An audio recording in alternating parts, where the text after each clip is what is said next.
परमात्मा को पाने तथा उसका वास्तविक लाभ प्राप्त करने के लिए पवित्र बाइबल में प्रमाण है कि प्रभु ने मनुष्य को अपना ही स्वरूप बनाया। 6 दिन में सृष्टि रचकर 7वें दिन विश्राम किया। कुरान शरीफ में प्रमाण है कि हजरत मोहम्मद को खुदा स्वयं कह रहे हैं कि मैंने तुम्हें उस परमात्मा की महिमा बताने के लिए भेजा है।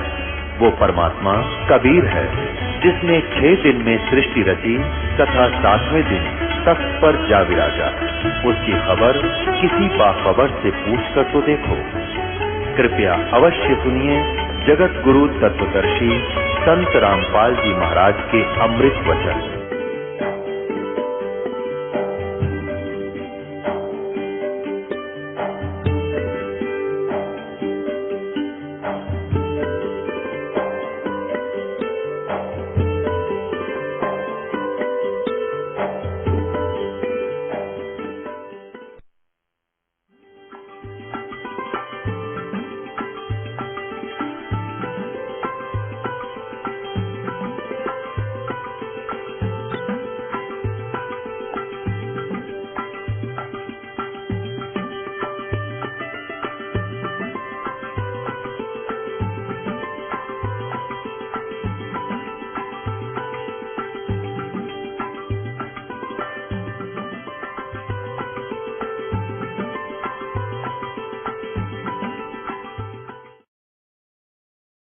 क्योंकि वेदों में यही लिखा है कि जैसे गीता जी में 3 ब्रह्म 3 भगवान लिखे, क्षर पुरुष, अक्षर पुरुष, परम अक्षर पुरुष।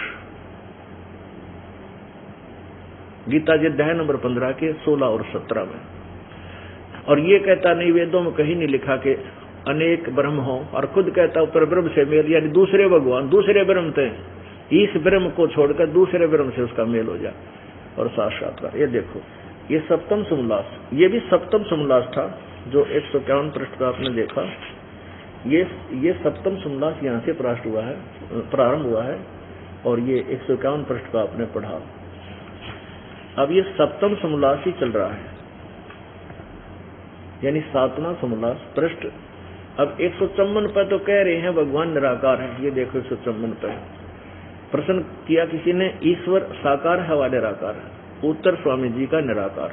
अच्छा, फिर 155 पर उसको खंडन कर रहा है, उसका खंडन कर रहा है।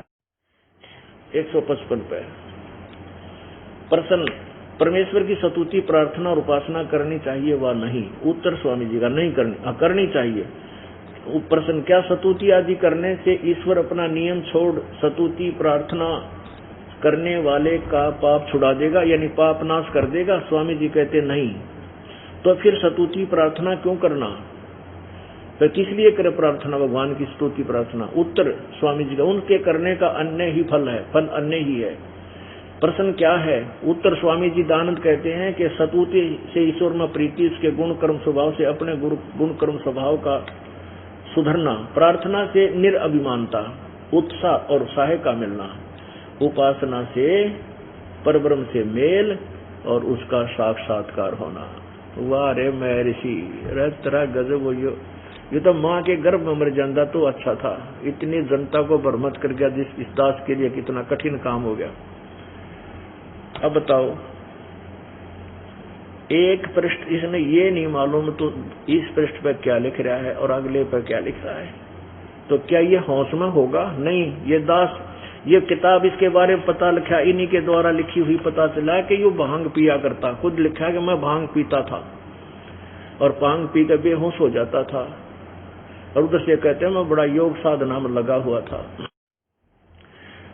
अब कई श्रद्धालु यूं कहते हैं कि इन्होंने बाद में भांग पीनी छोड़ दी थी। हाँ, मरते समय छोड़ दी हुआ तो दूसरी बात है, 1 महीना ये भुगत कर मरे थे। यदि सत्यार्थ प्रकाश का लेखन कार्य करते समय ये भांग नहीं पी रखी होती स्वामी जी ने, या कोई नशा नहीं कर रखा होता, तो ये नहीं। और विद्वान कब आवे? एक पृष्ठ पहले पृष्ठ पे क्या लिख रहा है? निराकार, दूसरे पर साकार सिद्ध कर रहा है। 3 पृष्ठ पहले कहता है अनेक पर ब्रह्म है नहीं, वहां 2 ब्रह्म सूक्ष्म लिख रहा है। तो ये भांग तब भी पीता था जब ये नशा करता था, जब सत्यार्थ प्रकाश का लेखन कार्य इसने संपूर्ण किया। उसका और प्रमाण बताते हैं कि जैसे उसने लिखा है चौथे समोल्लास में ब्याह के विषय में, क्या लिखा है कि 24 वर्ष की लड़की और 48 वर्ष के पुरुष का ब्याह करना उत्तम है। क्या ये बिना नशा किए हुए आदमी लिख सकता है इस सेंटेंस को? अरे तेरा गजब हो। ये बेटी मतलब बाप के तुल्य हो जाता है, बेटी के तुल्य होती है 48 वर्ष के तुलना में 24 वर्ष की लड़की। अन्यों का ये विवाह का समय बहुत उत्तम है। ये दिखाता हूँ कि देखो इन्होंने सोचा है स्वामी जी के बारे में उनको पोड़ पेल रखे नहीं। देखो ये वही सत्यार प्रकाश है, ये कहां से प्रकाशित है ये भी बताना पड़ेगा ना, तो भ्रम रह जाएगा। सत्यार प्रकाश वेद आदि विविध सद शास्त्र प्रमाण, वेदों का लेवल लाके और गोबर भर रखा दानंद ने इसमें पूरा कि वेद आदि सदग्रंथों विविध प्रकार के सदग्रंथों के आधार पर इसकी रचना की है स्वामी दयानंद जी ने। इसका अर्थ ये है प्रकाशक वैदिक यति मंडल दानंद मठ दीनानगर पंजाब। और ये छपया कहां से है? प्रकाशक है वैदिक यति मंडल दानंद मठ दीनानगर पंजाब, और छपया है मुद्रक आचार्य प्रिंटिंग प्रेस दानंद मठ गोहाना मार्ग रोहतक तक। अब देखो अब चौथा समोल्लास और दिखाते हैं आपको, और थरा गजब वही कैसा अनर्थ कर किया हुआ इसने, दुनिया को भ्रमित कर दिया। ये देखो ये चौथा समोल्लास है, चतुर्थ समोल्लास। इसके 61 पृष्ठ पे सिर्फ यही दिखाएंगे, वैसे तो बहुत लंबा प्रकरण है, बाद में दिखाएंगे। प्रश्न विवाह का समय और प्रकार कौन सा अच्छा है? उत्तर स्वामी जी 16 वर्ष से लेकर 24 वर्ष तक कन्या और 25 वर्ष से लेकर के 48 वर्ष तक पुरुष का विवाह समय उत्तम है। आगे देखो इसका डिफरेंशिएट किया है, आगे इसको अलग अलग से डिवाइड किया है। इसमें 16 और 25 यानी 16 की लड़की और 25 का पुरुष में विवाह करे तो निकृष्ट, ये घटिया है। 16 वर्ष की लड़की हो और 25 वर्ष का लड़का हो, ये तो घटिया काम चलाओ, ये तो घटिया है, निकृष्ट, कति घटिया, ये जोड़ा तो मिलाना ही नहीं चाहिए। अब दूसरा 18-20 की स्त्री और 30-35 व 40 वर्ष के पुरुष का मध्यम यू काम चलाऊ है, यानी 18 से 20 वर्ष की स्त्री हो और 30-35 व 40 साल का पुरुष हो, तो ये तो काम चलाऊ मध्यम। और 24 वर्ष की स्त्री और 48 वर्ष के पुरुष का विवाह उत्तम है। वाह रे नशेड़ी, यू भांग पिया करता। अब दिखाऊंगा, आप ना चिंता मत करो कि देने सोचा अपने घर से बना के कह रहे हैं। ये खुद लिखा है इसने अपने कर कमलों से एक पत्र लिखकर भेजा था कि मेरा जीवन चरित्र छपवा दो, मैं अपना जीवन चरित्र लिख कर भेज रहा हूँ, कदे बाद में कोई मिलावट ना कर दे। उसमें स्वामी दयानंद ने खुद लिखा है कि मैं भांग पिया करता और उसके बेसुध हो जाता था। अगर कोई ने के बाद में छोड़ दी थी तो ये इसे गंदे लेख और उसमें आदमी लिख सके 24 वर्ष की लड़की का 48 साल के बूढ़े ब्याह कर दो, या किया है किसी आज तक इस महर्षि के अनुयायी ने, बता दो किसी ने अपनाया ये नियम, फिर क्यों सिर पद रखे इस गंद के, क्यों बेच रहे हो दुनिया में सत्यार प्रकाश को? दुनिया का जो नाम ज्ञान खराब कर रहे हो और धन खराब कर रहे हो, उनका आचरण बर्बाद हो रहा है। और फिर तीसरा भांग पीण का बताओ। अब हमारा प्रकरण तो ये चल रहा है कि पाप अक्षमा होते हैं व नहीं होते। तो वेदों में लिखा कि पाप भगवान घोर पाप को नाश कर देता है। अब इनकी तीसरी जो विधान है, 2 विधान तो इसने खत्म कर दिया खुद कि ईश्वर यू कहता एक है, ब्रह्म एक है, और खुद कह रहा परब्रह्म, यानी 2ता प्रसिद्ध कर दी अपनी व्याख्या का अपखंडन। और दूसरा ये कर दिया कि परमात्मा निराकार है, ये कहता है निराकार स्वयं कह रहा है, वो साक्षात्कार होता है, उसका दर्शन होते हैं, दर्शन तो साकार के होते हैं, निराकार का दर्शन क्या हो। अब तीसरी छुरी रहेगी इसकी कि भगवान पाप क्षमा नहीं करता। अब वेद 2 होंगे इसकी 2 तीसरी, क्योंकि वेदों में प्रत्यक्ष लिखा है कि भगवान घोर पाप काट देता है। यजुर्वेद अध्याय नंबर 8 के श्लोक नंबर 13 में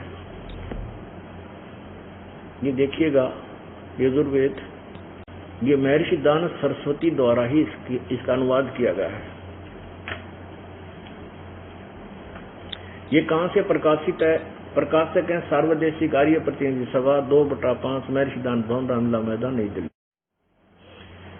यजुर्वेद आर्य भाषा भाष्य संपूर्ण 40 अध्याय महर्षि दानव सरस्वती कृत, सरस्वती दानव जी द्वारा इसका अनुवाद किया गया है। मुद्रक है Prince offset printers 1510 foot of the house Daryaganj नई दिल्ली।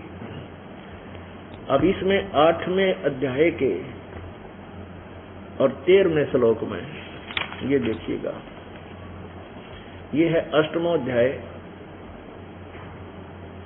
241 पृष्ठ पे,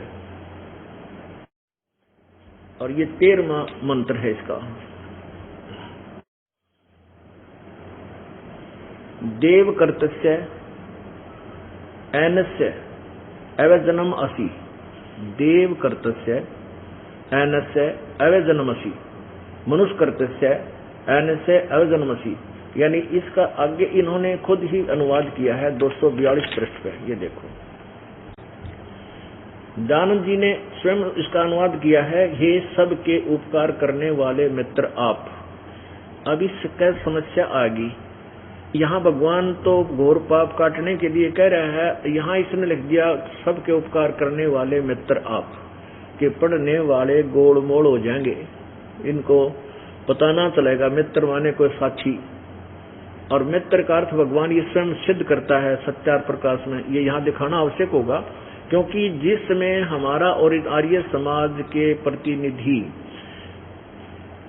का ये समाचार पत्रों में लेख प्रति लेख वाद विवाद चला था, तो हमने जब ये छापा कि दयानंद जी को कुछ भी ज्ञान नहीं था वेदों का, ये खुद कहते हैं पाप नाश होते नहीं होते और वेद कहते हैं पाप नाश होते हैं, तो इन्होंने ये लिखा अगर दोबारा अपने उत्तर में कि 8वें यजुर्वेद के 8वें अध्याय के 13वें मंत्र में, वो तो मित्र के बारे में लिखा है, भगवान के बारे में नहीं। रामपाल गुमराह कर रहा है क्योंकि उसको संस्कृत नहीं आती। अरे इसमें संस्कृत आण का कोई काम में कोई नहीं, अनुवाद तुम्हारा ही किया हुआ, दास पढ़ कर सुना रहा है। मित्र का अर्थ ये खुद कहते हैं भगवान होता है। यहाँ देखिएगा सत्यार, यही सत्यार प्रकाश,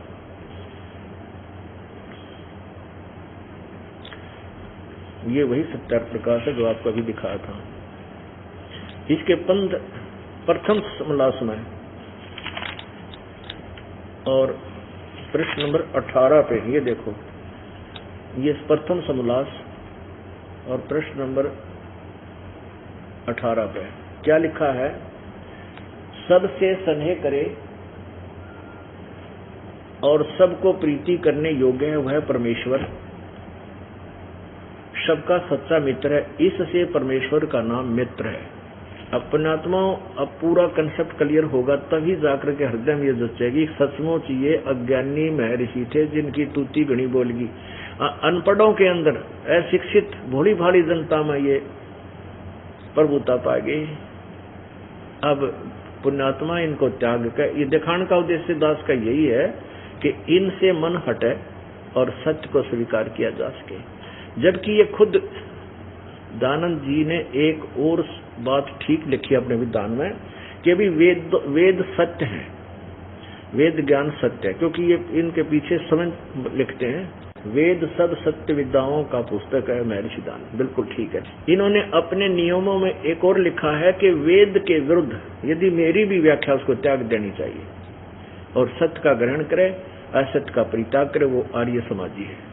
तो पुण्यात्मा हम हैं आर्य समाजी जो हम पहले डले डोया करते हैं, उन त्याग करीब सत्य शास्त्र अनुसार करना साधना, सब बुराई त्याग रखी। वो नकली है जो नाम आर्य समाज का ला करके और अपना सारे बुराई करते हैं, सत्य को स्वीकार नहीं करते, वो आर्य समाजी नहीं है। वो समाज के शत्रु हैं जो सत्य को सामने आने से बाधक बन रहे, उनको भयंकर सजा देगा परमात्मा। आपके सामने दिखा दूंगा, नहीं तो भगवान है नहीं फिर पृथ्वी पर जाइए से निकम्मे आत्मा प्रफुल्लित होगी। दास बद्दुआ नहीं दे रहा किसी को, लेकिन उनके कर्मों का फल बता रहा हूं कि उनके ऐसे दुष्कर्म कर लिए, इतनी आत्माएं सता दी उन्होंने, दुखा दी, रुआ दी कि उनके ना जाने के कैर टूटेंगे उन लोगों के ऊपर, और न्यारे न्यारे गिनवा देंगे, 1-2-4 साल में दिखा दूंगा। और परमात्मा जिसके साथ है उसके तो बल्ले बल्ले होया करे, नहीं तो फिर भगवान की भक्ति कौन करे। अब देखिएगा ये वही 8वां अध्याय यजुर्वेद,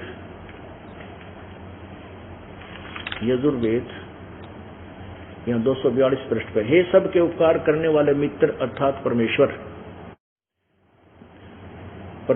आप दान देने वाले के एनस्य माने अपराध कहो चाहे पाप कहो, एनस्य अपराध, एनस्य इन्होंने यहाँ भी अपराध, ये एनस्य माने पाप, इसी शब्द का अर्थ एनस्य माने पाप भी लिखा है, एनस्य माने अपराध भी, एनस्य माने अपराध, एनस्य माने अपराध, ये एनस्य माने अपराध, अधर्म को चाहे अपराध को। ये सब प्रकार के सब के उपकार करने वाले मित्र अर्थात परमेश्वर, आप दान देने वाले के, अब देखो दान देने से भी पाप कटते हैं, दान देने वाले के अपराध माने पाप के विनाश करने वाले हो, अक्षमा करने वाले हो। मनुष्य कर्तव्य, साधारण मनुष्यों के किए हुए एनस्य माने पाप अपराध के, अवैधनम माने विनाश करने वाले, असी माने हो। पितर कर्तव्य, पिता के किए हुए एनस्य माने ये अधर्म अपराध ही कहो, विरोध आचरण में जो होता है पाप, क्योंकि पाप पिता का विरोध करे वो भी एनस्य माने अपराध के यानी पाप के अच्छे प्रकार हरने वाले हो, नाश करने वाले हो। आत्म कर्तव्य, अपने किए हुए एनस्य माने पाप के, अवैधनम माने दूर करने वाले, असी माने हो। एनस्य अनस्य हो, अधर्म के अधर्म माने घोर पाप को भी नाश करने हारे हो। जानता हुआ मैं जो कुछ भी धर्म आचरण किया करता हूँ वा करूं, अनजान मैं जो कुछ भी किया करता हूँ वा करूं, उस सब के एनस्य माने दुष्ट आचरण, पाप के दूर करने वाले आप हैं। देख वेद में कितना निर्मल ज्ञान है, सत्य है कि कहते अनजानपणे में कोई गलती मेरे तो हो जाए उसको भी आप माफ कर देते हो। देखो अब आप जानबूझ कर नहीं करोगे, जानबूझ कर करोगे तो फिर आप नालायक हो, क्योंकि आपको ज्ञान हो गया। अनजानपणे में गलती होगी, मालिक माफ करेगा। और दान देने से भी कुछ ऐसे कर्म हैं जो दान करने से अक्षीण होते हैं, नष्ट होते हैं, परमात्मा ही करता है। और कुछ ऐसे पाप होते हैं जो संत के दर्शन मात्र से, कुछ ऐसे पाप होते हैं आशीर्वाद मात्र से, कुछ ऐसे प्रकार के पाप हैं जो नाम के जाप से होंगे, कुछ ऐसे पाप हैं जो यज्ञ करने से ही आपके कटेंगे। तो इन सभी प्रकार की औषधि, ट्रीटमेंट, उपचार परमात्मा के भजन भक्ति का हम करके तब आरोग्य होंगे, अर्थात जन्म मृत्यु के रोग से हम पूर्ण रूप से मुक्त होंगे। अब प्रश्न ये चल रहा था कि ये अज्ञानी क्या बोलते हैं कि किया हुआ कर्म तो भोगना ही पड़ता है, पाप तो कटे को नहीं कटता। और वेद कहते हैं परमात्मा गौर पाप ने काट दे। कबीर परमेश्वर अपनी वाणी में पहले से बता रखा था, यही वेदों का ज्ञान भी और इनसे ऊपर का ज्ञान भी है। मासा घटे न तिल बधे, मासा घटे न तिल बधे, विधना लिखे जो लेख, सच्चा सतगुर मेट कर ऊपर मारे मेख।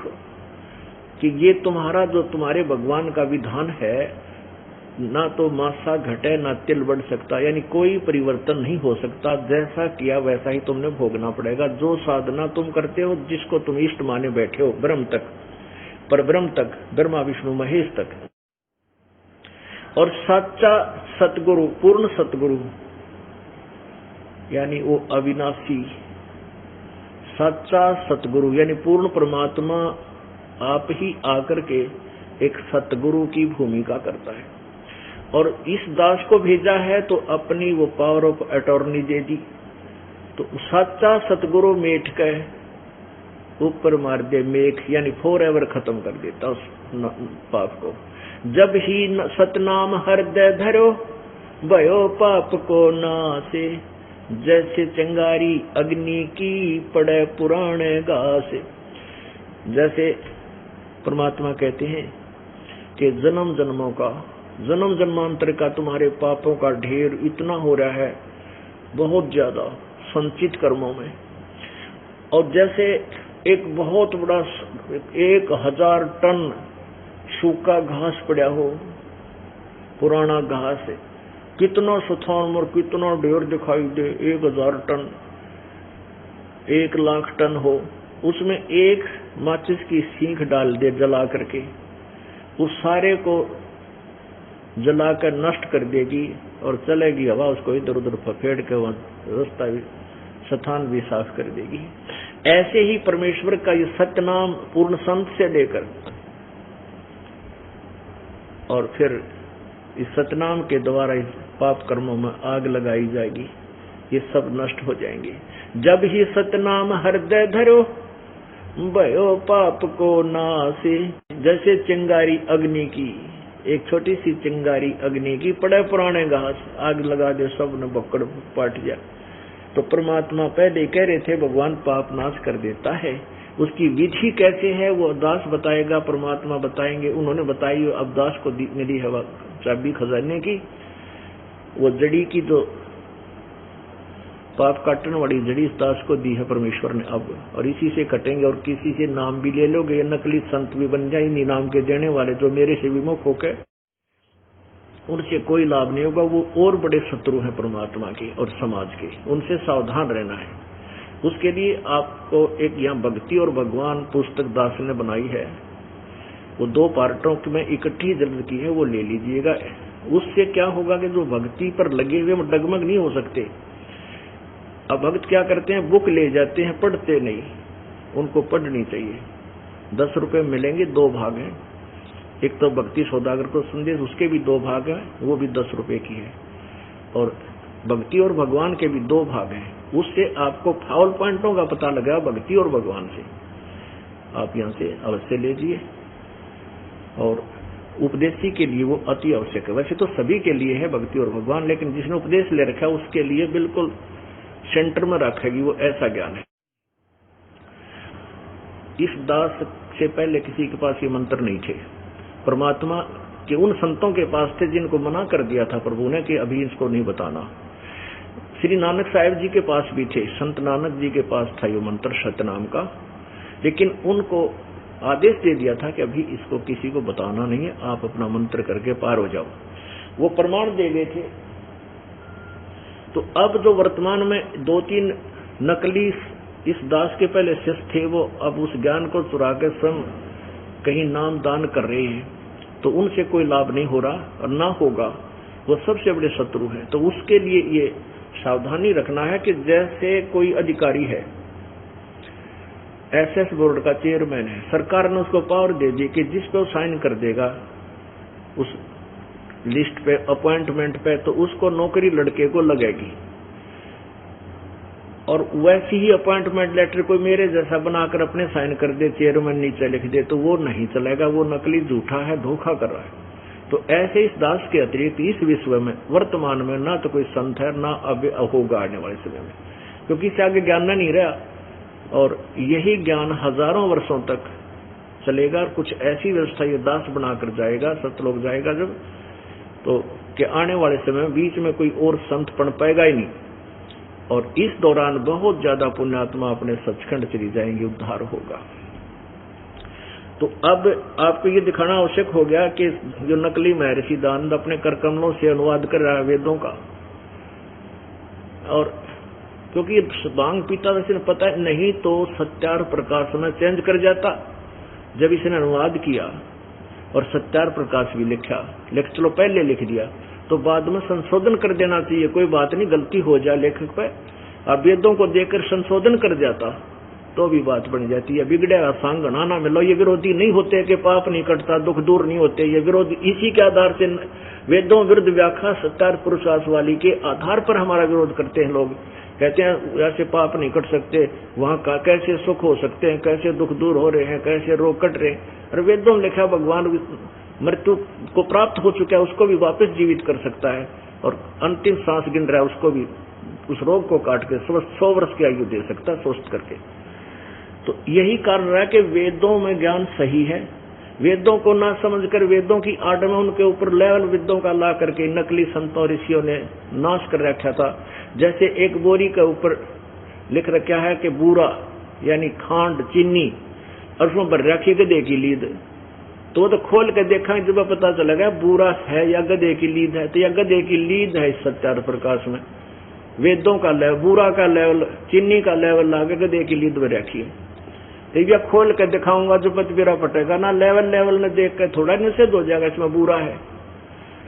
तो ये रोड़ा पड़ रहा था भाई मेरी गेल यार, ये बेशक पढ़ो, ये तो ढोल के डंके पे बताना पड़ेगा और समाज को जगाना पड़ेगा। अब ये भांग पीता था, ये स्वामी जी स्वयं स्वीकार कर रहे हैं, दास अपनी तरफ से नहीं कर। वैसे मैं तो पहले कहा करता था ये दास कि ये अवश्य कोई नशा करता होगा जिसके कारण इसने ये नहीं पता तो पहले पृष्ठ पे क्या लिख रहा है, दूसरे पे क्या लिखने जा रहा, उसका खंडन कर रहा है खुद। और 24 वर्ष की लड़की 48 वर्ष के पुरुष का ब्याह का संयोग उत्तम बता रहा है, होश में इंसान नहीं लिख सकता। और दूसरा ये कहता है सूर्य पर ऐसे ही मनुष्य रहते हैं, अन्य पशु प्राणी भी रहते हैं, मनुष्य आदि सारी सृष्टि है। और ये बाग बगीचे झरने सूर्य पर बह रहे हैं, वो तो भांग पी गए बोल सका आदमी, या नशा कर रखा कोई और गोली गाड़ी खाता हो मनमाने सुनसे की नींद की। ये देखो, ये एक पुस्तक है महर्षि दयानंद समग्र क्रांति के अग्रदूत, संपादक हैं स्वामी सत्य प्रकाश सरस्वती और डॉक्टर रतन कुमारी स्वाध्याय संस्थान इलाहाबाद से ये प्रकाशित है। ये देखना, इसमें प्रारंभ यहां से होती है, महर्षि दयानंद जीवन व्रत और कर्तृत्व। लेखिका इसकी है डॉक्टर उषा ज्योतिषमती MSc DPhil, और ये कहां से छपी है, डॉक्टर रतन कुमारी स्वाध्याय संस्थान इलाहाबाद से। यहां से फिर देख लीजिए, महर्षि दयानंद निर्वाण सती निर्बंधमाला प्रथम पुरुष,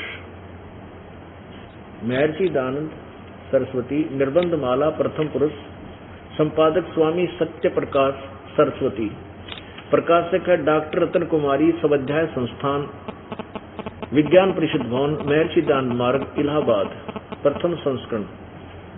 अब यहाँ देख, मुद्रक है सरयू प्रसाद पांडे, नागरी प्रेस, आलोपी बाग इलाहाबाद। इसके ये 8वें पृष्ठ पे अब क्या लिखा स्वामी जी ने, प्रथम लेख, मैं सरस्वती दयानंद सरस्वती संक्षेप से अपना जन्म चरित्र लिखता हूं। अपने आत्माओं,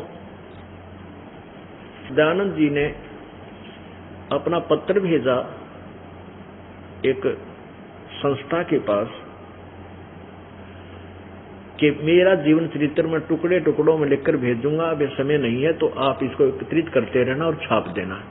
तो इसने प्रथम लेख में लिखा है कि मैं अपना घर और अपने स्थान और माता पिता का यथार्थ नाम इसलिए नहीं लिख रहा हूं कि कहीं मेरे माता पिता जिंदे हों, जीवित हों और मेरे पास आ जाएं और मैंने उनकी सेवा करनी पड़ जाए और कहीं उनके काम, उनके लिए कोई पैसा खर्चना करना पड़ जाए, इसलिए मैं माता पिता और अपने घर का ठीक ठिकाना नहीं बता रहा हूं।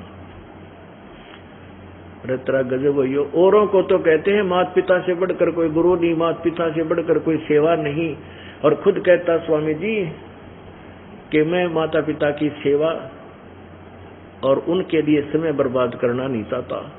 अरे तेरा गजब भैया, परमात्मा कहते पंडित और मसालची दोनों सूझे ना, औरों को करें चांदना रहे आप अंधेरे में।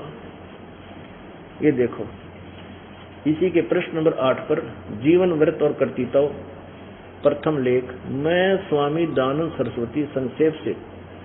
अब अपने आगे स्वामी भांग पी के लिख सका आदमी, अपने आगे श्री नहीं लिखा करता, खुद लिखने वाला श्री या स्वामी नहीं लिखा जाता। मैं स्वामी दयानंद सरस्वती संक्षेप से अपना जन्म चरित्र लिखता हूँ। संवत 1881 के वर्ष में मेरा जन्म दक्षिण गुजरात प्रांत के काठियावाड़ का मजोकठा देश मोरबी का राज्य औदिच्य ब्राह्मण के घर में हुआ था। यहाँ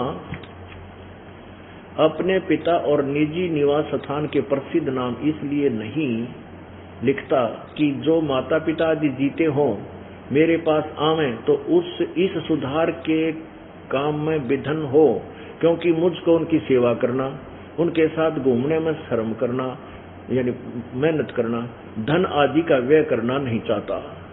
अरे वाह महर्षि, आप तने कहा मैं माता पिता की सेवा करना नहीं चाहता और ना उनके लिए 2 पैसे लाना चाहता, कहीं मेरे काम में बाधा ना पड़ जाए। अरे बड़े आदमी हो, एक किसान है, एक दुकानदार है, कर्मचारी या अधिकारी है, कोई मजदूर है, सब अपने अपने काम में व्यस्त हैं। ऋषि महर्षियों का ये काम हो है भी अपना काम करें, और उसमें मान ले एक किसान है, वो ने कहा मैं अपने माँ बाप की सेवा क्यों करूं, महर्षि भी ना करा करता, वो दिन पढ़ा को ना थोड़ा पढ़ाइयो है ना, तो यह भी आग लग जाओ कि अब एक किसान अब सारा दिन धंधा करता है, सुबह से लेकर शाम तक, रात को भी लगा रहता कि तो पानी पूनी सिंचाई का वार आ जाए, और वो भी फिर कह दे मेरे किसान किस खेती के काम में बाधा बने और माँ बाप की सेवा मैं ना करना चाहता, पैसे भी लगाने पड़े, बीमार शमार हो जाएंगे तो वो भी कह सकता है, उसका वही काम है। और संत और गुरुओं का यही काम है।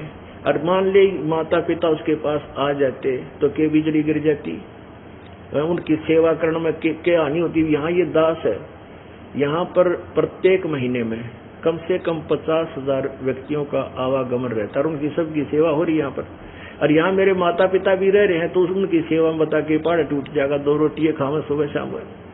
तो ऐसे मंदे विचार, ऐसे बेहुदे ज्ञान से युक्त हैं उस महर्षि जी के ये पुस्तक और उनका विचार ऐसे कहीं भी अप्लीकेबल नहीं, कहीं भी खरे नहीं किसी दृष्टिकोण से। अब देखो आगे कमाल कर रखा, इसी पुस्तक के महर्षि दानंद समग्र क्रांति के अगर दूत, अब देखो अब यहाँ 20 से थोड़ा सा इसका लिंक बनाना पड़ेगा, प्रश्न नंबर 20 से देखिएगा, जीवन व्रत और कर्तृत्व। अब ये है प्रश्न नंबर 20। अब यहाँ से शुरू करते हैं थोड़ा सा कि और श्रृंगी रामपुर से होकर छामनी की पूर्व दिशा वाली सड़क से कानपुर जाने वाला रास्ता था। जब संवत 1912 विक्रम समाप्त हुआ और 1913 शुरू हुआ, अगले 5 मास में कानपुर व प्रयाग के मध्यवर्ती अनेक प्रतिष्ठानों मैंने देखे। अब 1913 है ये इसलिए यहाँ से प्रारंभ करना पड़ा कि यहाँ थोड़ा मिसप्रिंट है। अब पृष्ठ 21 पर कमाल कर रखा है कि मैं भांग पिया करता। तत्पश्चात जिस वस्तु की खोज में था उसके अर्थ यानी उसके लिए आगे को चल दिया और अशुद्ध सुदी 2 संवत ये 1913 है, नोट 1313 में जिसका जन्म भी नहीं था स्वामी जी का, ये मिसप्रिंट हो गया। 1913 को दुर्गा कुंड के मंदिर पर जो चंडालगढ़ में है पहुंचा, वहां 10 दिन व्यतीत किए। वहां मैंने चावल खाने तो सर्वथा छोड़ दिए और केवल दूध पर अपना निर्वाह करके दिन रात योग विद्या के अध्ययन में अभ्यास में तत्पर रहा। दुर्भाग्यवश वहां मुझे एक बड़ा दोष लग गया, अर्थात भांग पीने का स्वभाव हो गया। अरे वाह नशेड़ी, जय हो बंदी छोड़ की। और सो कई बार उसके प्रभाव से मैं सर्वथा बेसुध हो जाया करता। वाह महर्षि नकली। अब नौका चावल खाने तो छोड़ दिए और केवल दूध पीकर योग अभ्यास में, योग विद्या के अभ्यास में लीन रहता था और भांग पीने लग गया। चावल खाने छोड़ दिए, भांग पीने लग गया, नौका योग अभ्यास में लगा रहता था और बेहोश हो जाता था। अब बेहोश कोई पड़ा है तो अब तो उसने कुछ भी अब पी का भांग पड़ जाता था, कट लागे की तरह बैठा रहता सारी रात। नो करे न सोचो बड़े सारी रात का बैठा महात्मा, चाड़ा पाट दिया इसने समाधि का। अब इसे थे ये नकली ज्ञान तो इनको मिला नहीं, न इनकी साधना ठीक। अब झूठा ज्ञान ध्यान कहाँ लावे, जब इनका ज्ञान ही झूठा है तो ये समाधि कहाँ लगा रहे, किसको देखने की चेष्टा करें। झूठा ज्ञान ध्यान कहाँ लावे या बाद बेदा चतुराई। जब भगवान निराकार है तो फिर यूं आकड़ के बैठने की क्या आवश्यकता थी। ये किस लिए कर रहा स्वामी जी, ये देखो ये केवल ड्रामा ढोंग था। जब भगवान निराकार है फिर ये ट्राई किस लिए करा समाधि लगाने की, किसको देखेगा, निराकार का क्या देखेगा ये। अब ये भांग पिया करता और भांग पी के अड़ंग बड़ंग ठोक गया, केवल संस्कार जानता था और संस्कार के प्रभाव से इसकी प्रभुता बन गई, बड़ा विद्वान। क्योंकि बचपन से ब्राह्मण समुदाय में जन्म था इनका, और ये ऐसे ब्राह्मण के घर जन्म हुआ जो पंडिताई करता था, और बचपन से इनको कंपलसरी था वेदों के श्लोक याद करा दिए जाते थे। अब हमारे छोटे छोटे बच्चे हैं, इनको सुबह की शाम की आरती, असुर निकंद रमैणी और तकरीबन सुबह का भी बहुत सा नित्य 5-10 वर्ष के 11-12-13 वर्ष के बच्चे को याद हो जाता है। तो ऐसे ही अरबी गीता और वेदों का दास ने कंठस्थ करवा दिया अनुवाद, और ये श्लोक मंत्र ये पूछ लो इनसे, एक एक बता देंगे। तो ऐसे ही इनका अभ्यास था, इन्होंने संस्कृत सीख ली और वेदों को घोट लिया, लेकिन अनुवाद कति बेरा नहीं था, ज्ञान नहीं था इनके पास। अब एक और कमाल दिखाऊं इस अज्ञानी का। कहता सूर्य पर मनुष्य रहते हैं, वहां पर ऐसे बाग बगीचे हैं, तो भांग बिना बगैर भांग पिए बगैर किसी नशे के ये शब्द नहीं लिखे जा सकते। कलजा कांप जा, कोई नौकर सूर्य पर आदमी है, कहाँ आदमी है, और वहां ये बाग बगीचे भी हैं, और तू आदमी की बात कर, ये देखो। अब दिखाता हूं पुण्यात्माओं, जब तक हम इनके इस कारनामों को नहीं देखेंगे तो इन नकली ऋषियों से हटकर यथार्थता को हम प्राप्त नहीं कर पाएंगे। ये वही सत्यार्थ प्रकाश है जो अभी आपको दिखाया था। अब इसके 8वें समोल्लास के लास्ट में 197 पृष्ठ पे देखिएगा, अष्टम समोल्लास, ये अष्टम समोल्लास। और यहां पर है प्रश्न किया कि सूर्य, चंद्र और तारे क्या वस्तु हैं और उनमें मनुष्य आदि सृष्टि है व नहीं। मनुष्य आदि यानी मनुष्य आदि माने और पशु पक्षी ये हैं या नहीं, प्रश्न किया स्वामी दयानंद जी से। स्वामी दयानंद जी ने उत्तर दिया, ये सब भगोल लोक और इनमें मनुष्य आदि प्रजा भी रहती हैं। आड़े तोड़ हो लिया, वैसे तो क्लियर हो गया, कंसेप्ट ही क्लियर है इनका। फिर भी विस्तृत जानकारी दी है। पृथ्वी, जल, अग्नि, वायु, आकाश, चंद्र, नक्षत्र और सूर्य इनका वसु नाम इसलिए है कि इन्हीं में सब पदार्थ और प्रजा वसती है और ये ही सबको वसाते हैं, जिसलिए वास के निवास करने के घर हैं। ये निवास करने के घर हैं सूर्य, चांद भी, इसलिए इनका नाम वसु है।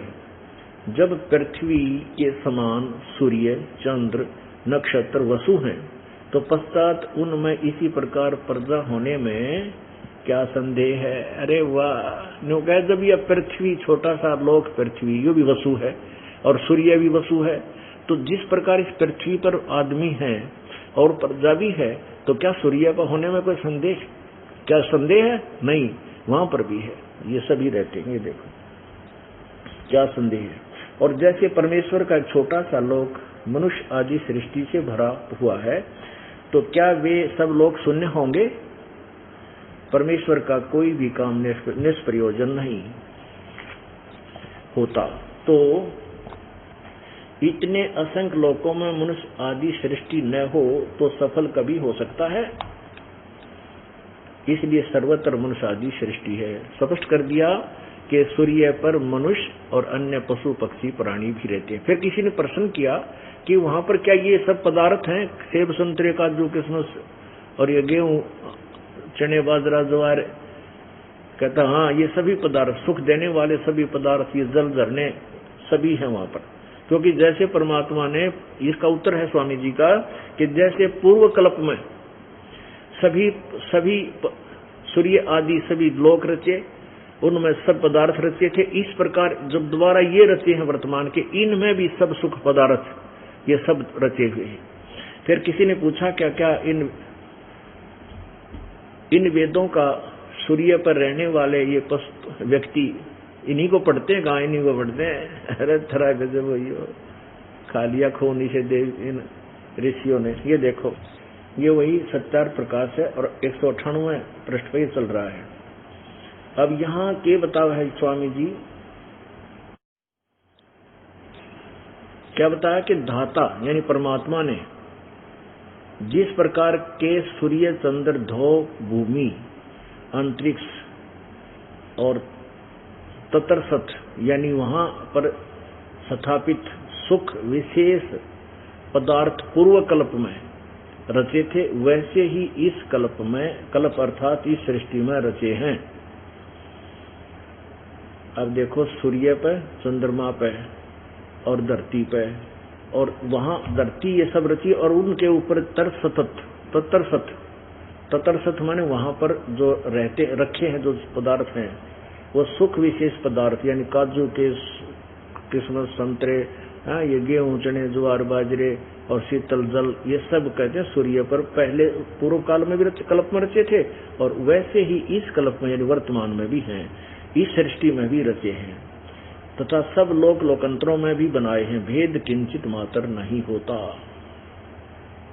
फिर प्रश्नकर्ता ने प्रश्न किया कि जिन वेदों का इस लोक यानी पृथ्वी पर प्रकाश है, उन्हीं वेदों का उन लोकों में अर्थात सूर्य में रहने वाले लोक में भी प्रकाश है वाणी। स्वामी जी कहते उन्हीं का है, यानी सूर्य पर जो आदमी रहे हैं वो वेद भी इन्हीं वेदों को पढ़ते हैं। आगे देखो, उन्हीं का है। जैसे राजा की राज व्यवस्था नीति सब देशों में समान होती है, उसी प्रकार परमात्मा राजेश्वर की वेदोक्त नीति उनके सृष्टि रूप सब राज्य में एक सी है। निरंजन धन तेरा दरबार, निरंजन धन तेरा दरबार, जहाँ पर तनिक न न्याय विचार, जहाँ पर तनिक न न्याय विचार। वैसा उड़े मुल मुल खासा, गल मोतियों के आर, वैसा उड़े मुल मुल खासा, गल मोतियों के आर। पति भरता को मिले न खादी व सूखा निरस आहार, निरंजन धन तेरा दरबार, निरंजन धन तेरा दरबार, जहाँ पर तनिक न न्याय विचार। पाखंडी की पूजा जग में और संत को कहें लबाड़, पाखंडी की पूजा जग में संत को कहें लबाड़। अज्ञानी को परम विवेकी, ज्ञानी को मूढ़ गवार, निरंजन धन तेरा दरबार, निरंजन धन तेरा दरबार, जहाँ पर तनिक न न्याय विचार। कह कबीर सुनो भाई साधो, सब उल्टा व्यवहार, कहे कबीर सुनो भाई साधो, सब उल्टा व्यवहार। इन सच्चों को तो ये झूठ बताओ, इन झूठों का एतबार, निरंजन धन तेरा दरबार, निरंजन धन तेरा दरबार, जहाँ पर तनिक न न्याय विचार। कह कबीर सुनो भाई साधो, सब उल्टा व्यवहार, कहे कबीर सुनो भाई साधो, सब उल्टा व्यवहार। सच्चों को तो ये झूठ बताओ, इन झूठों का एतबार, निरंजन धन तेरा दरबार, निरंजन धन तेरा दरबार। परमात्मा कहते हैं, अरे काल ज्योत निरंजन, धन है तेरा यो दरबार, धन है तेरे लोक में कोई झूठ चलाए। सच्चों को झूठों न तो महर्षि, ओहो महर्षि दयानंद, महर्षि वेद व्यास, महर्षि वशिष्ठ जी, और उन्हें कह नहीं मेरा वेदों का। सतयुग में थे वशिष्ठ आदि, और ये कहते हैं अब इन्हीं पुराणों से इनका पता चला हमने, और कहां से आया ये ज्ञान। और कहते हैं सतयुग के ब्राह्मण वेद के पूर्ण विद्वान थे और वह दुर्गा की पूजा करते थे। अरे तेरा गजब भैया। और दुर्गा कहती है वो भगवान ब्रह्म है, ब्रह्म की पूजा करनी चाहिए, वही सबका उद्देश्य है, उसी को वो ब्रह्म लोक में रहता है। और परमात्मा कहते हैं ब्रह्म छोड़ पर ब्रह्म छोड़, हमने पूर्ण ब्रह्म की भक्ति करनी चाहिए जिसे पूर्ण मोक्ष होगा। उसको झूठा बताते थे। कबीर क्या जानता है, वो तो जुला था, धानक था, हैं? और तबले लेकर गाता था, वो उठ पटांग बनाता था। अरे और तुमने कला तोड़ गए, तुम्हारा देख लिया क्या बना गए तुम। सारी जनता को भ्रमित कर गए। अब इस दास के ऊपर इतना वजन पड़ गया, इन अज्ञानियों के अज्ञान को ढूंढ ढूंढ में बूंदा अच्छा कमाऊं है और सच्चा ज्ञान बताऊं, और मुझे इन्हों के तो निकम्मा है, गुंडा है, बदमाश है।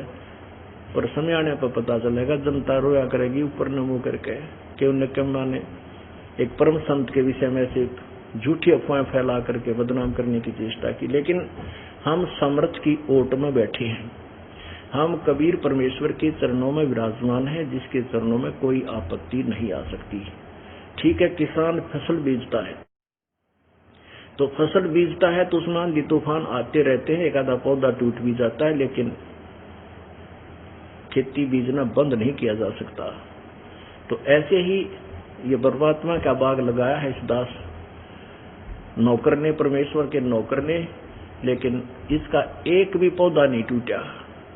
इतना भयंकर अफवाह फैलाई लोगों ने, एक भी भक्त हमारा डगमग नहीं हुआ, बल्कि जो थोड़े बहुत डगमग हो गए थे दोबारा माफी मांग रहे हैं, क्षमा कर याचना कर रहे हैं और आकर के दोबारा उपदेश लेकर के अपना कल्याण करवा रहे हैं। बोलो सतगुरुदेव सत साहिब। सब पदवी के मूल है, सकल सिद्धि है तीर। दास गरीब सतपुरुष भजो, ये अवगत कला कबीरी। अनंत कोटि ब्रह्मांड का एक रति नहीं भारे। सतगुरु पुरुष कबीर है, ये कुल के सिरजनहारे। पुण्यात्माओं, आप जी का ना जाने कौन से युग में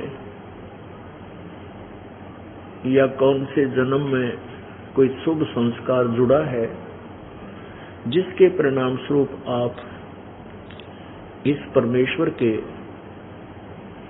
तत्व ज्ञान को सुनने के लिए पहुंच पाए हो। परमात्मा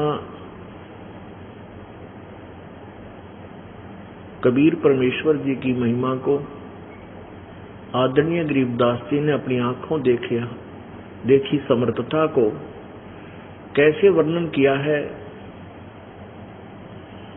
लखबर सूरा जूझे ही लखबर सावत दे, लखबर यति जहान में तब सतगुरु शरणा ले।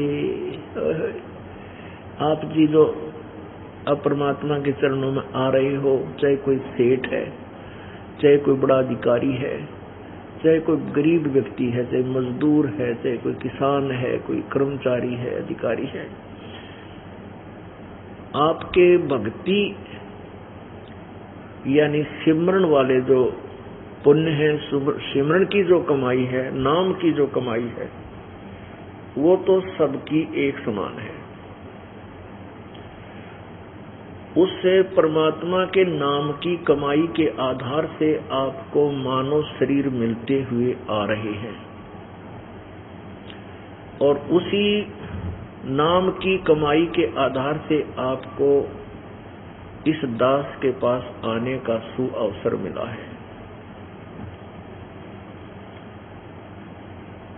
जैसे कोई बिल्कुल गरीब है, इतना गरीब है कि सुबह शाम का अन्न भी नहीं मिलता है, और ये शरण उसको मिल चुकी है। धन्य है उसके माता पिता को जिससे जन्म हुआ, बहुत पुण्यकर्मी प्राणी है। और कोई सेठ है, बड़ा पैसे वाला है, उसको भी ये शरण मिली है। धन्य है उसके माता पिता को जिससे जन्म हुआ, क्योंकि ज्यादा माया हो जाने से परमात्मा के निकट नहीं आ सकता।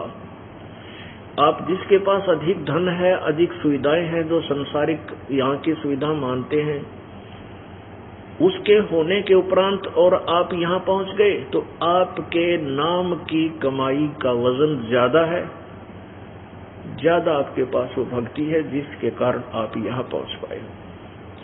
परमात्मा केवल नाम की कमाई देखता है, उसी के आधार से वो अपनी शरण में लेता है। दूसरे आप जी जिसके पास धन नहीं है, संसारिक जो नकली सुविधाएं आपके पास नहीं है, और एक वो है जो ये शरण उसको भी ग्रहण हो गई है, उसको भी शरण मिल गई है प्रभु की, और उसके पास कार है, कोठी है, बड़े बड़े उच्च अधिकारी भी है। अब दोनों की भक्ति का जो लेवल है वो एक जैसा है, नाम की कमाई का वो एक जैसा है। और जो धन का अभाव है या धन अधिक है वो आपके पिछले जन्म के धर्म यज्ञ आदि जो आपने की हुई है उसमें अंतर है, वो नहीं कर पाए। जिनके पास धन नहीं है, जिनके पास आज माया अधिक है, उन्होंने पिछले जन्म में पुण्य गणे किए यानी धर्म गणे किए, धार्मिक यज्ञ करवाई, जैसे भी ये पाठ हो रहे हैं। तो पुण्यात्मा, आप दोनों ही परमात्मा के अति प्यारे हो। परमात्मा क्या कहता है, कबीरा सब जग निर्धना धनवंता ना कोई, धनवंता सो जानिए जिस पर राम नाम धन होए। तो आप राम नाम की कमाई के धनी बराबर हो जो परमात्मा के चरणों में आए हो। और ये कमाई आपने ना जाने कौन से समय में, किस जन्म में परमेश्वर के साथ रहकर या उनके द्वारा भेजे गए किसी दास तत्वदर्शी संत के साथ रह के कमाई की हुई है। अब आप यहाँ आ रहे हो, ये विश्व में एकमात्र शास्त्र अनुकूल साधना है जिसका सीधा प्रतिफल मिलता है और अत्यधिक मिलता है। अब जैसे आपको बताया है कि आप जी अपने घर से चलते हो इस स्थल पर सतलोक आश्रम में आने के लिए, और विशेष श्रद्धा और कसक के साथ, जैसे विद्यार्थी बालक स्कूल आता है, विद्यालय में आता है, वो चाहे किसी बड़े अधिकारी का पुत्र है, चाहे बड़े किसी राजा का पुत्र है या कोई गरीब का है, वहाँ वो केवल एक विद्या ग्रहण के लिए आता है और वो उसको यहाँ वह याद नहीं रहता बच्चे को कि मैं कौन किसका हूँ, वो केवल अपने आप को विद्यार्थी जानता है। और एक ही जैसे बेंच पर या फर्श पर, जमीन पर सभी विराजमान होती हैं, वहाँ एक ही जैसी सबके साथ व्यवहार होता है। तो इस भाव से जब आप सतलोक आश्रम में आते हो, आपका यहाँ आने में जितने भी कदम आपके, एक एक कदम जो आपका एक यज्ञ के तुल्य है। चाहे आप रेलगाड़ी में आते हो, चाहे आप कार गाड़ी में आते हो, चाहे पैदल आते हो जो आसपास के हैं, तो एक एक कदम आपका एक यज्ञ के तुल्य है। एक यज्ञ को करने में कितना समय लगता है?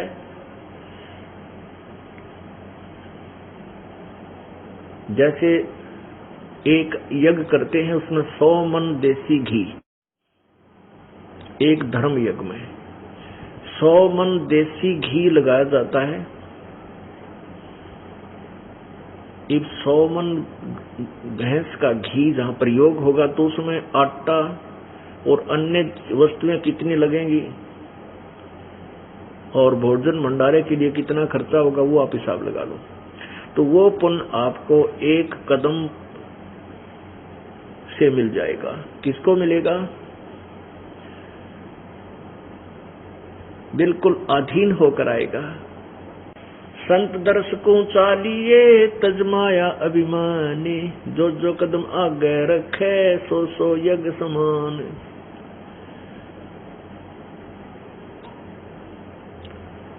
और फिर यहाँ एक 5 यज्ञ लगातार करवाई जाती है। आप यहाँ पाठ करवाते हो, उसमें 5 यज्ञों का पुण्य आपको मिलता है। एक यज्ञ है धर्म की, दूसरी यज्ञ है ध्यान, तीसरी यज्ञ हवन की, चौथी यज्ञ प्रणाम और 5वीं यज्ञ ये ज्ञान की है।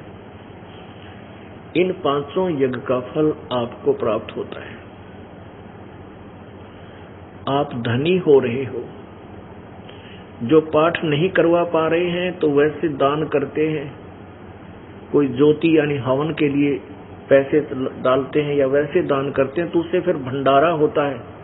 या सब पुण्यात्माएं शास्त्र अनुकूल साधक यानी योगी भक्त, योगी माने साधक, सत साधक को योगी कहते हैं, जो सत साधना करते हैं। तो आप जी यहाँ आते हैं, भोजन पाते हैं, तो प्रत्येक का जो सामूहिक पैसा इसमें एकत्रित होता है या भंडार में लगता है, तो ये भी पुण्य आपको उसी रेशो में, उसी औसत में, अनुपात में प्राप्त होते हैं। फिर सिमरण का जो सतनाम, जो पहले मंत्र का जाप है उसकी कमाई, और फिर जो सतनाम का सिमरण जो दास आपको देता है, परमेश्वर कबीर जी का द्वारा दिया हुआ, बताया हुआ, उस एक श्वास के सिमरण की कितनी कमाई है। होय होय। कहते हैं सतनाम पालड़ रंग होरी हो, 14 लोक चढ़ावे राम रंग होरी हो, 3 लोक पास अंग धर रंग होरी हो, तो ना तुले तुलाया राम रंग होरी हो। परमात्मा की महिमा बता रहे हैं कि पहले एक तुला होती थी, तुला तराजू जिसे कहते हैं, बैलेंस अंग्रेजी में बोलते हैं। हमने खूब देखी, वैसे गांव में भी मिल जाएगा कोई एक आधा सैंपल। उसमें क्या होता था कि एक लकड़ी की डंडी होती थी 2.5 फुट की, उसके दोनों सिरों पे एक प्लेट सी बांध दिया करते, पलड़ा बोलने उसमें तराजू का, लोहे का, और रस्सियों से उसको उस डंडी का बांध कर बीच में उसके बिल्कुल मध्य में एक पकड़ने का रस्सी सी बांध दी जाती थी उस डंडी के, उसके दोनों सिरों पे। तराजू तो आपने देखा होगा, अब तक हर ये इलेक्ट्रॉनिक सिस्टम भी चल रहा है, लेकिन तराजू आपने देखी होंगी दुकानों पे, घर पे भी देखी। तो उसमें क्या होता था पुराने समय में कि उस बैलेंस में गड़बड़ हो जाती थी, कुछ एरर होती थी।